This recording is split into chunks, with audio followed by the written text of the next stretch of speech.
District Attorney Sandra, Sheriff Todd Baxter. My name is Christopher Johnson. I'm the Attorney of Crime, and I've been in this contract with you for 18 months using freedom of information law. I've sent 500 plus freedom of information law documents. Like tape. This is freedom of information law dated October 1st. Until I'm going to be everyone. Before I let them go, I'm going to tell you one thing. Everybody needs 18. Received on September 27, 2022. This is the UPS receipt for it. This also was sent registered mail return receipt. UPS registered mail return receipt. I'm changing how I deliver it to you. So, what I'm going to read to you is sent to. This says Alex Renzi, New York State Supreme Court, because I'm demanding a list of his defendants. And I was defended in this courtroom, where he exists for me without a jury of 12, without a table for a prosecutor, without a table for a defense attorney and defendant, that would be me, without a witness box for testimony, and without a prosecutor talking. That's exactly what's happened to me in Penfield Town Court, where a prosecutor hasn't talked, there isn't a table for a prosecutor, there isn't a table for a defense attorney, there isn't a box for witness testimony, and also in both of these star chambers, there's no evidence at all that I've committed a crime. And that's why I have prosecutors of silence that you refuse to identify.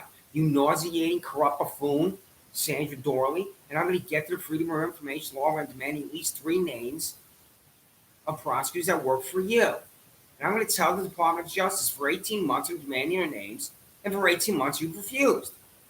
Does a prosecutor talk in court, Sandra Doorley? Do I even have to tell you what the answer is? And it's yes, I do have to tell you what the answer is. I'll tell you what the answer is. For me, it's no. Right here, Alex Renzi. I'm going to read to you. Alex Renzi received this. This is UPS. It says right here, ship to Todd K. Baxter, Sheriff, UPS. It says District Attorney Sandra Doorley, UPS. So, the UPS store, which I just visited on Park Avenue. So this is September 27th.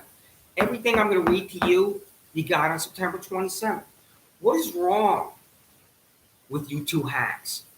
I'm using the legally binding instrument that is a Freedom of Information Law to demand information from you, and you've been refusing for 18 months.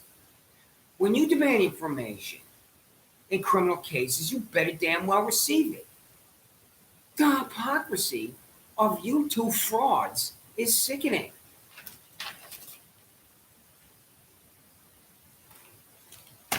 I'm also going to point to my phone at certain points to let you know about fanaticism. This is building 2025 Penfield Road, which is next to the parking lot where I used to live. This is on my phone. This is my iPhone. I have 2 phones. I'm going to hold this up. Now, I have showed you a photograph of this over and over 100 times. I've sent it to your office. Registered mail return receipt. I do not know yet if you bought this camera called surveillance device for me, Todd Baxter, or if it was existing technology on this business called Consumer Insights at 2025 Penfield Road, where Ellie Roth is the president. So, Todd Baxter, what's that called? Can you see it? I think you can see it clearly from I'm holding my phone. What's that called, Todd Baxter? That's called a surveillance device. And just because I use the phrase surveillance device, that's right here, Todd baby. Can you see it? I'm going to see the reflection. Uh-oh. Turn myself. That's it. That's it. Todd. You skinhead, stooge, and criminal. What's that called? The reason why I ask is that when I was using this phrase, surveillance device, I finished my run one day on Willowpond Way, which connects to Sanders Run Drive, where I used to live before my legal eviction, where my psychopath landlord, father, and son, Giuseppe Spano and Peter Spano. And as I begin to walk down Sanders Run Drive, I see a Monroe County Sheriff Office vehicle arriving by residence, and an individual I now know is Lindsay Bauer from the Monroe County Office of Mental Health gets out and starts to walk across my lawn. I don't want any part of this, and I continue to run. And she sees me.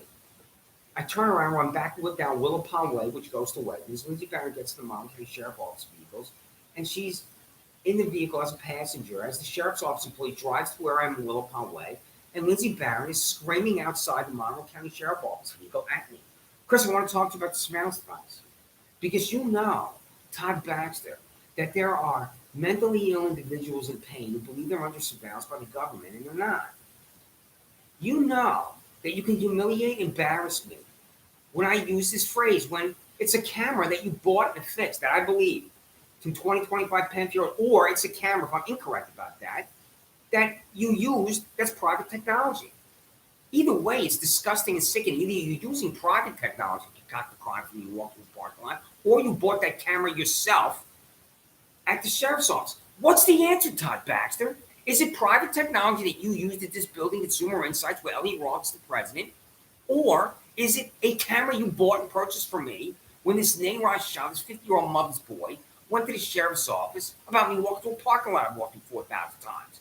Am I New York's 4,000 time criminal, Todd Kate Baxter? Ask $67,000 Shannon Meyer and then fire $67,000 Shannon Meyer. A warrant for my arrest for walking through a parking lot because it is cipher. That's the lunatic fringe. I use language with precision. I strive to use language with precision. A warrant for my arrest for walking through a parking lot I've walked through 4,000 times, and not anybody else in Penfield, New York, not anybody else in Monroe County, not a single one of the 17.9 million New Yorkers is the lunatic fringe, and you will not fire $67,000 Shannon Meyer because of the blue wall silence. Not bad, sir. Can you answer a question for me? What's that called? Show you again. Or phase out. What's that called? It's called a surveillance device. And just because I use the phrase surveillance device doesn't make me a cast member for one flew over cuckoo's nest, party switching buffoon criminal. I'm going to get to you and my dog. People love their dogs with their heart and soul. I took a picture of my little guy I adopted from my pop on the east side, 2012. I went to my man's girlfriend, Laura. We talked when we lived in Webster about how we wanted to keep the dog home and nobody wanted. And we were out loud and pop. One of the questions they asked on the background check we did, I don't know if they did a full investigation, do some kind of check for prospective individuals that want to adopt dogs. Had you been arrested? You asked that. I said no. And when I said no, I was at the point that's ludicrous, that's ridiculous. I was 47 years old that day. And when I was asked if I had been arrested, I said no. Does that count for anything? They came to my house to demand my little guy. People love their dogs with their hearts and souls. The dog brings joy to life. If you want a dog shut Todd Baxter, you know exactly what I'm talking about. And nobody achieves a higher morality because they love their dog. It's the way it's supposed to be. Just like you love your mother, father, brother, sister, husband, wife. They came to my house to demand my dog. I'm walking my dog for 4,000 times. The back window from this impulsive shack to Shaw law firm flies open. Nayraj Shah lives with his mother, Lady Kumar Shah, the old man with his 7-year-old mother. He's screaming at me. I don't know what that is. I bring my little guy in. I walk to the parking lot. I want to talk to Nayraj Shah, Lady Kumar Shah. If somebody's screaming at me from the building, I want to know why. There has to be dialogue and communication and conversation. They don't come over to me and talk to me about my dog. They call the sheriff's office. Just like he doesn't come over and talk to me about walking through the parking lot because he knows I'm going to laugh at him and say, my neighbor, Adam, walks through his parking lot. The other one across the street walked through the parking lot. Penfield High School students walked through the parking lot. What are you coming here about me for? And he did. And you don't dismiss him. You know why? It is so obvious that it has to be stated to you. You're going to be his new favorite racist. That's why. Because his name is Nayraj Shah. His mother's Lady Kumar Shah. It's absolutely true. And you are in fear of him leveling you as a racist and your employees are racist. And that's why he can order you around. And in the document for you, it's the accusatory instrument. It says, Shah demands charge has to be arrested. Or Shah says charge has to be arrested. He's demanding I be arrested using certain language in the accusatory instrument. You don't dismiss him because you know you're in fear of what he can level you with. And that's a false charge of racism. You know many things, Todd Baxter, are sick and disgusting. You're not a racist. Excuse my little dog. French. What are their names, too? This is where there's no accountability. Your employees, you skinhead stooge and party switcher, know that they can go to my residence. And then when I demand their names, because I will never know their names, you can shield them in that blue wall silence. You can hide them behind that blue ice cream man suit that you put on every day. You know you can do this. And I had demanded immediately, what are their names? And I still don't know their names. I will never know their names. And they know they can be shielded. They know that they can go to a registered demand dog and you're going to protect them in that craven anonymity. name is Christopher Chichester. I've never committed a crime. Freedom of information law.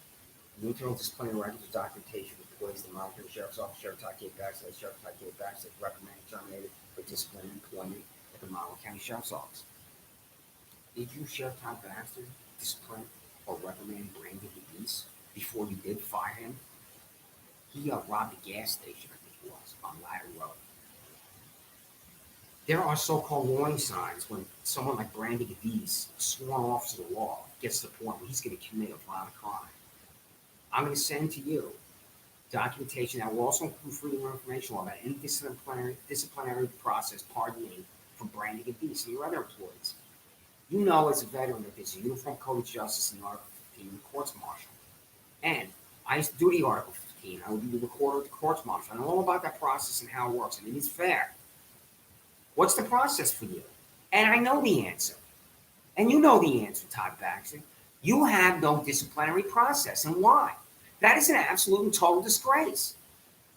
Your employees violate the civil and constitutional rights of citizens, I believe, every day in any number of ways. And there are incidents and behavior that people will never know about. When I lived in Webster, my ex-girlfriend in 2012, right before we moved to Penfield, it's my ex-girlfriend Laura, we lived above Ed. And Ed had Tourette syndrome. And he would do things with his Tourette syndrome, including throw things in his residence below us. Use language such as, quote, I'll fuck your mother, end quote. He would say this. And I would laugh. And Laura told me things that he would say, too, with profanity. And I do have sympathy for somebody that cannot control themselves with these tics and sounds and other type of behaviors where it is not controlled and can never be controlled. What I don't have sympathy for is calling the police to a residence when no crime has been committed, and that's what Ed would do. And I heard this from the neighbors until the police arrived at my residence. Then I thought, this is a serious matter, and this is the incident that led to us moving. Ed is in his apartment one night. It's about 2 a.m., and there's the usual screaming and he's throwing things. And about 15 minutes after Peter Sons is pounding on my door, I get up. I'm in my boxer shorts and t-shirt.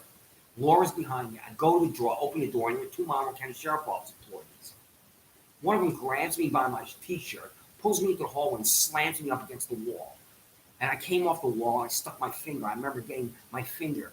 I said to myself, I want to get my finger as close to his eye as possible. My finger was about right here where his eye was. I was trying to touch his eyelash, I remember thinking. I said, the only reason you're allowed to do that to me is you're wearing an ice cream net, so they left me. You were not sheriff. Your 16-year incumbent predecessor who was ready to go was in office. And I contacted the sheriff's office, told him what happened. You know what I mean? You know what I mean, Todd? Nothing. Disciplinary process for attorneys is different. Who could violate the civil and constitutional rights of citizens wearing that blue ice cream man suit at the sheriff's office around the street with a holstered weapon? Then you can violate the civil and constitutional rights of its citizens in a suit and skirt. What do your suit and skirts do? District Attorney Sandra Doorley,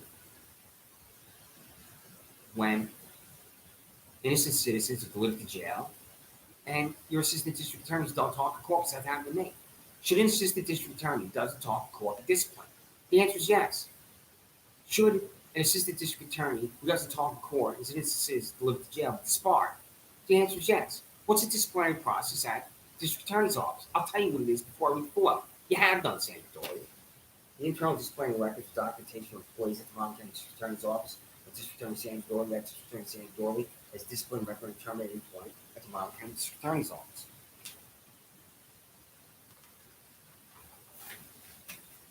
This is the simplest one, and this is the one that I hope you feel I'm going to get overtime about this too.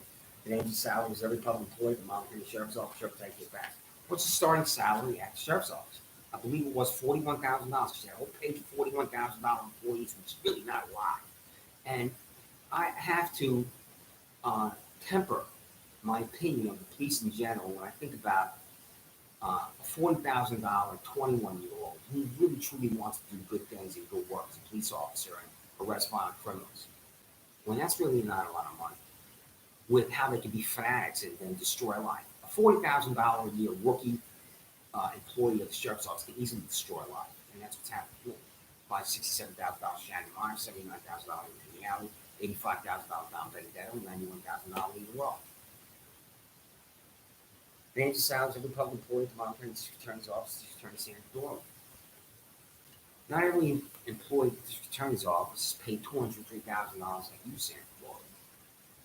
You have 15 employees on last payroll I had that are paid $100,000 or more. I believe that includes Michelle Crowley, who indicts me when I don't know that the grand jury's convened, and she doesn't call me to the grand jury. And I've contacted you via registered mail return receipt on YouTube, an email about her. And when I hear from you, Sandra Doorley, about being indicted, when I don't know the grand jury's convened, well, I'm not called as a witness, and where Houlihan of the Sheriff's Office perjured himself, it's total silence. I'm going to contact the United States Department of Justice about Houlihan and perjury. And as I've asked you previously, is there a transcript of the grand jury that indicted me? How many grand jurors were there? Where was the grand jury convened? I will contact you, and I have yet to do this, with a series of questions about my grand jury that indicts me, and I don't know it's convened. And I don't know the names of the grand jurors. I could have the 18 to 24 dumbest human beings in Monroe County on my grand jury. I could have the Forrest Gump grand jury, and I don't know it. Bringing information on the total cost of overtime, time and a half of our paid beyond a base salary is calculated at the Monroe County Sheriff's Office of Sheriff Todd K. Baxter. I want to see a list of party fizz, switching, buffoon, stooge, and criminal of your top 10 overtime employees. And what you're going to say is the 3 greatest words ever in response to this is, I don't know. That's what you're going to say. When I say to you, Sheriff Todd Baxter, is there a list of your top 10 overtime employees? You will say, I don't know. If you don't say I don't know, you're going to communicate I don't know. Because you know that's a political liability. How do you do overtime? Or do you do overtime? You could just dismiss me and say, there's no overtime, you get your salary, and that's it. Because when I was a salaried employee, as a staffer for Governor George Pataki, a staffer for former Senator Majority Ralph Reno, a staffer in Washington, D.C. for Congressman Mark Smith, and a staffer in Washington, D.C. for Senator Snow, there was no overtime. In Albany or Washington, D.C., and I occasionally talk about this with my fellow staffers. Your salary is a salary, and that was it. Is that the case with the Sheriff's Office and District Attorney's Office? I believe with the Sheriff's Office, it's definitely overtime. With the District Attorney's Office, possibly no. But what's the answer? I don't want to exist in confusion. I'm not going to exist in confusion. I'm demanding that you allay this confusion. What's the answer? Total cost of overtime, time and a half, all paid on base salaries calculated at the Monroe County District Attorney's Office, Sandra Doorley. The Monroe County Sheriff's Office employee can be in his vehicle and drive around Monroe County past the 40th hour, 41 hours, 50 hours, 60 hours, and be paid. Can he sue at 47 South Fitzhugh for the district attorney just sit there in the office and accumulate hours, the 41st hour, the 50th hour, the 60th hour? What I'm confused about your payroll, I got it. I think there were 70 individuals on it.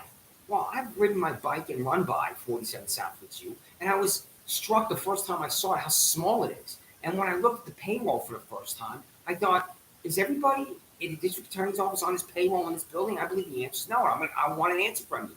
Is everyone on the payroll that I had, I'm going to demand a new payroll, in that building? Or do you have private investigators on that payroll? Do you, Sandra Doorley, have private investigators on your payroll that I looked at and examined, that was sent to me when I used the FOIL, that don't work at 47 South Fitzhugh because they're investigators and not attorneys? What's the answer? And you refuse to answer. That's why I want to contact the Department of Justice and Attorney General Merrick Garland and Kristen Clark, the Assistant Attorney General for Civil Rights. I'll tell them to ask you. And the Controller in the state of New York, Thomas P. Napoli. When I contact Controller Thomas P. Napoli, I'll say, because I'm going to communicate with you in writing first. Right? I just said I'm going to put this in writing, and I'm going to put it in the registered mail return receipt, so you get this YouTube. I'll send you a transcript. I'm going to put this in writing. I'll write 1,000 words about what I just said to you about your employees, Sandra Doorley. And if you have employees, investigators that don't work at 47 South Fitzhugh, because 100 people can't get into that building, I believe.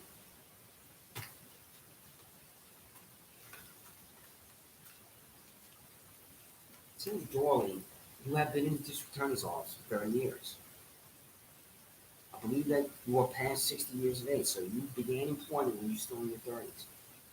As you understand the term, Sandra Doorley, have you ever been sexually harassed in Monroe County District Attorney's office? You personally. I'm not talking about do you know of another employee.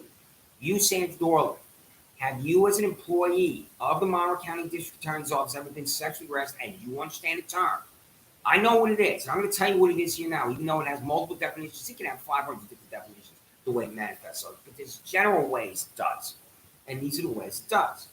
It's a man asking a woman out on a date over and over and over, and she is under siege with no. It's a man engaged in forcible touching, where he constantly has his hands on a woman in the office. It's a man who's using vile, disgusting, vulgar language, profane language that makes it impossible to focus and concentrate, including jokes that are labeled with misogyny. That's sexual harassment, what I just said to you. Have you seen this in your career at the district attorney's office? Sandra, before you were elected district attorney. Have you seen this at the district attorney's office after you were elected district attorney, Sandra Jordan? And what your answer is total silence. And I'm going to contact the National Organization for Women in New York State, the National Organization for Women in Washington, D.C. I'm going to tell them about your craving silence when I'm demanding if female employees at the district attorney's office are being victimized by male predators in the district attorney's office.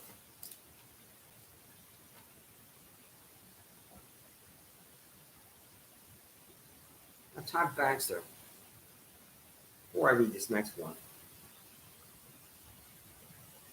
what's that called, Todd Baxter, right there? Can you see it? What's that called? It's a camera. A camera is also called a surveillance device. Do you understand, Todd Baxter, that the Central Intelligence Agency uses surveillance devices? And when they use the phrase, individuals outside the CIA aren't calling mental health bureaucrats to come talk to these CIA employees just for using the phrase surveillance device. Because that's what you did to me with Lindsay Barron, the Monroe County Office of Mental Health. So Todd Baxter, that's a surveillance device right there. It's not to understand. I've seen images. Lie about it, even though I've seen images. You're a congenital liar, so you can lie about this, and you will lie about it. Freedom of Information Law. Cost of the surveillance device purchased with taxpayer dollars by Monroe County Sheriff Todd Baxter in the principal building at 2025 Penfield Road, Vermont, for child check for 26 Sandra Farm Drive.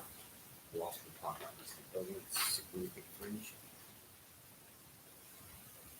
I went to your Facebook page. I saw you at 10 Monroe County Sheriff Office employees underwater in a pool. Where was this pool? This is a private photographer. Did you spend private money to take a picture of your employees underwater in a pool? You have dive team. The bodies of water in Monroe County, Lake Ontario, anywhere. What is the purpose of taking a photograph of your employees underwater in a pool? Cost of taxpayers photography session approved by Monroe County Sheriff Todd Baxter. The photo of 10 Monroe County Sheriff Office employees underwater in a pool.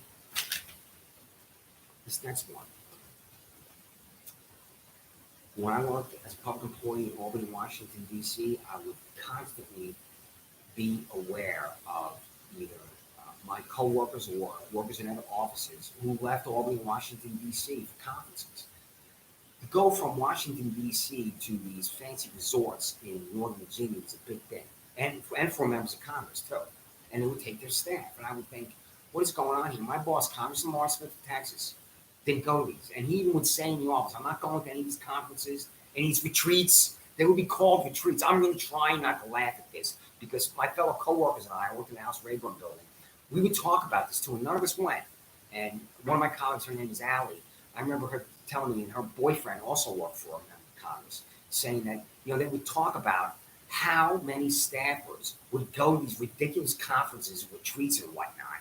And it would be ridiculous. And I think we were using that word about how ridiculous it was. And my boss, Congressman Smith, he would say in the office, I don't want any type of issues back home. He represented the 21st Congressional District of Texas, which is Austin and San Antonio. That's how big it was. It would go to both those cities.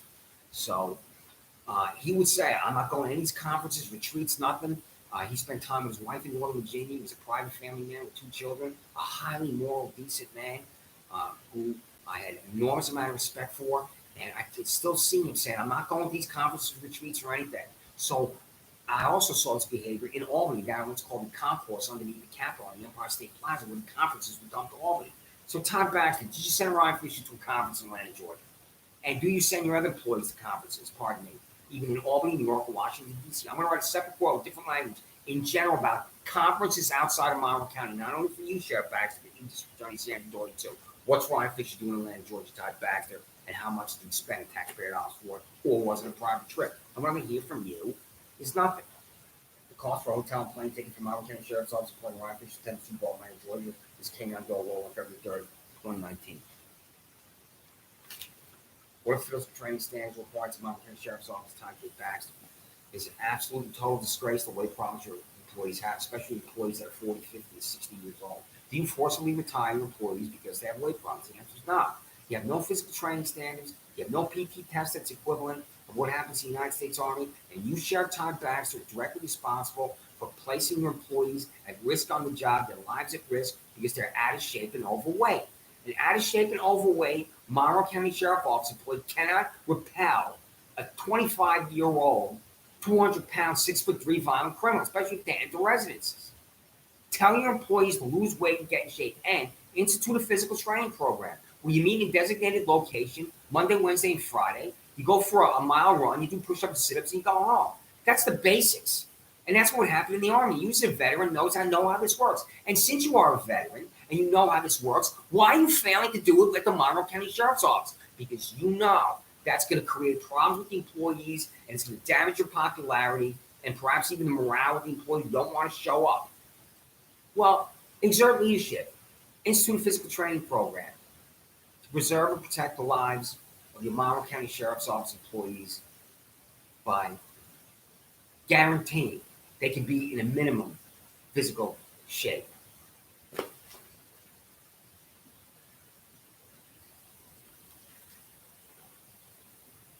This is the Freedom of Information Law, the $0 Michael Randall. When I acquired the payroll Michael Randall, it went right from your name because I thought you double dip with zero. You pay private money for the campaign accounts Todd Baxter created in 2074 at the Monroe County Sheriff's Office.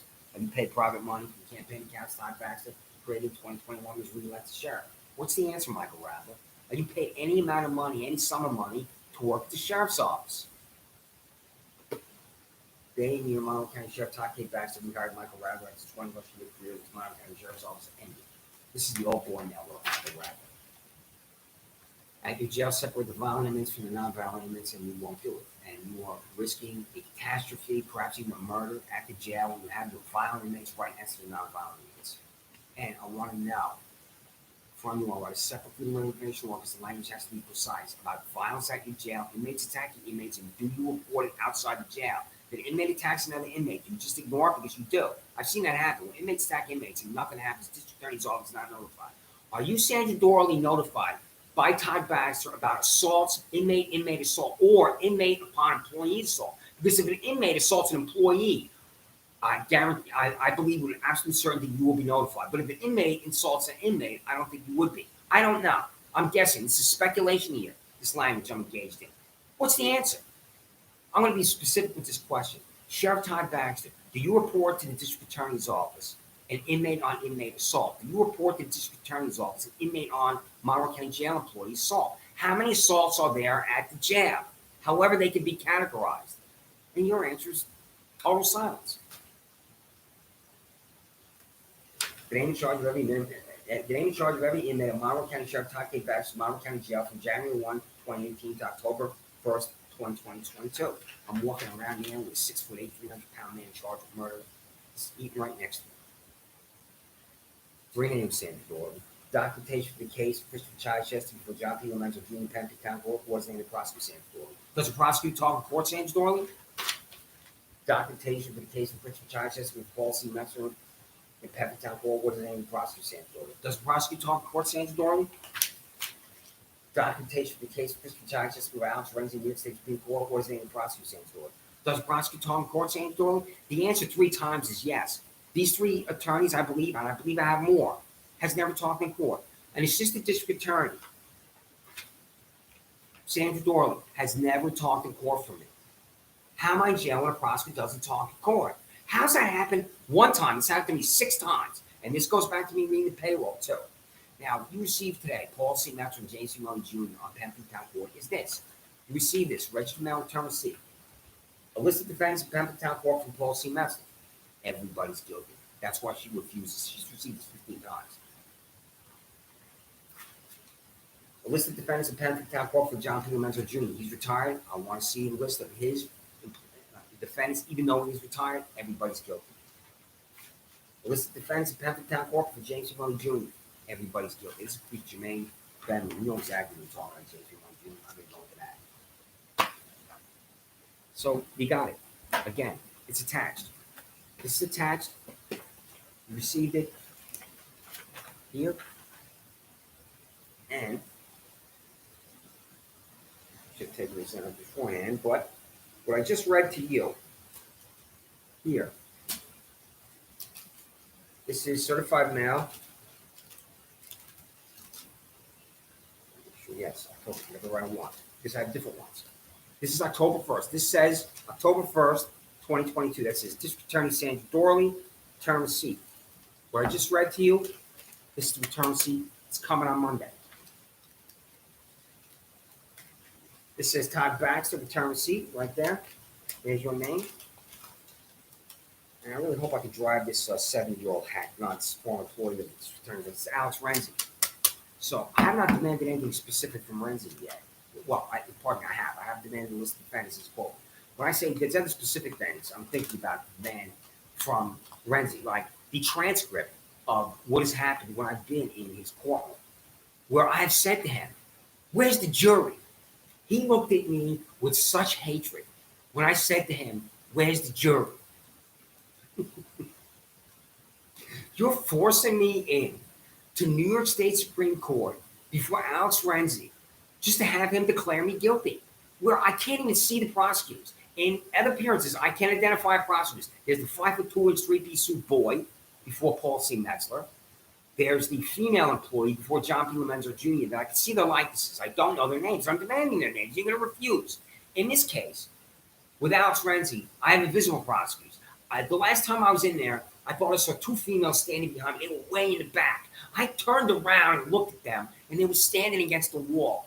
When I turned back around and I looked at Renzi, I almost started to laugh because I was thinking, are these my prosecutors of silence standing as far away from me against the wall? Because my understanding, Sandra Doorley, and correct me if I'm wrong, the prosecutor usually is to the left of the defendant's scalp, and the defendant's scalp can look over like this, the prosecutor. My prosecutor's in front of Alex Renzi, $200,000 Alex Renzi, are 50 feet behind me. Pardon me, I don't mean to laugh and be unprofessional and flippant, but it makes me laugh because I was thinking when I was in there, why are they behind me? Do they not want me to see them and see their likeness? This is the 1984 that you have me in Sandra Doorley and Todd Baxter. So, let's see, it's 4:36. So the librarian was looking at me in the tour here to watch the library, and I'm at 32 minutes. So I think I'm gonna have to wrap this up soon. I'm gonna get kicked out of the quiet room. I think she was looking at me because I wasn't being quiet, and I'll have to tell my mother about this because my mother used to always tell me, "Be quiet, Christopher," in the library, and I'm not really being quiet. So, pardon me, I don't need to sound like a narcissist or engaging in self-indulgence. The librarian just looked at me. She looked at me with this look of, "You better settle down in there." So anyway, I'm going to look at my phone. There was one thing on my phone I think I wanted to show before I leave. Yes, and it's if you can see this, I'm using this app called TikTok. And you can see me. That's me, and I usually go down to the Genesee River, and I sit there next to the convention centers and against the wall because I love the beauty of the water. And I'm on the app for 3 minutes, and I'm demanding information from you on that app. I'm also telling you what I think about you. What I think about you is that you're corrupt and extremely fanatical, and you destroyed my life. But that's me on that app. So you have now received, as I've read it on YouTube. This is October 1st, which is today's day. Everything I read there is coming to your office on Monday. What you're going to do is refuse to comply. And you've also received it here on September 26th, and I've sent you one since then. I have in my mail, at my temporary residence, which I hope to be leaving soon, an envelope from Penfield Town Court that I have not opened. Paul C. Metzler and James C. Mullen Jr. I'm going to hold this envelope up in the next YouTube, and I'm going to show you that it's not open. And what I believe is in it is you telling me you refuse to comply with my freedom of information law for list of defendants in Penfield Town Court. That's what I believe is in that envelope. I'm going to hold it up. You'll see that it has not been opened. It's still sealed. And I'm going to talk about that. And then perhaps in the next 48 to 72 hours, I will open it up. But I'm saying this here right now. I have not opened it. And you're refusing to comply. That's what I believe. You $28,000 skinhead widow And I'm extremely sorry for the death of your husband, Eric Metzler, in 2010, Paula. That had to be extremely difficult for you to have to deal with the death of your husband at such a young age. He was only 51 years old. So my condolences, Paul, see that's the death of your husband, Eric Metzler, at such a young age, 21. So anyway, I'm not going to get a list of defendants in Pennsylvania Court. And the way I will obtain a list is through the United States Department of Justice or the United States Attorney from Trinity Ross. I will not obtain it on my own. Just like I'm not going to obtain any information in this Freedom of Information law. I cannot acquire a list of defendants in Pembroke County Court, even though it's a public proceeding. I cannot get the names of my prosecutors from you, Sandra, even though it's a public proceeding. I can't get information about how you destroyed my life using a camera at 2025 Penfield Road, even though it was on the phone of your Monroe County Sheriff's Office employee. You know what this is called?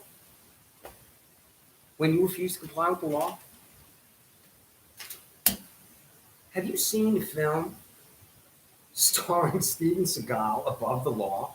Because I love that film. It's about 30 years old. And I would watch it. It would come on TV every once in a while. And if I was channel surfing and it would be like halfway through, I think I have to watch the rest of it. Because there's this one scene in there where he goes into this park. There's the place park.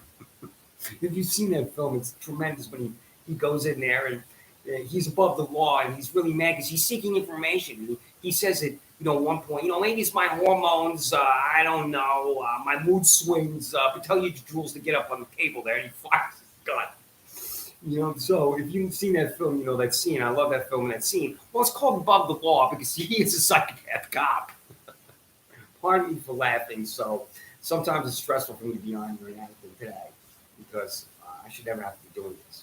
But I love that film, Above the Law. I love him as an actor, too, Steven Seagal. Under Siege, too, where he's essentially above the law on an aircraft carrier. So anyway, pardon me, I don't mean to be unprofessional. That's the right word in laughing. But it's called Above the Law because of rogue psychopath cops.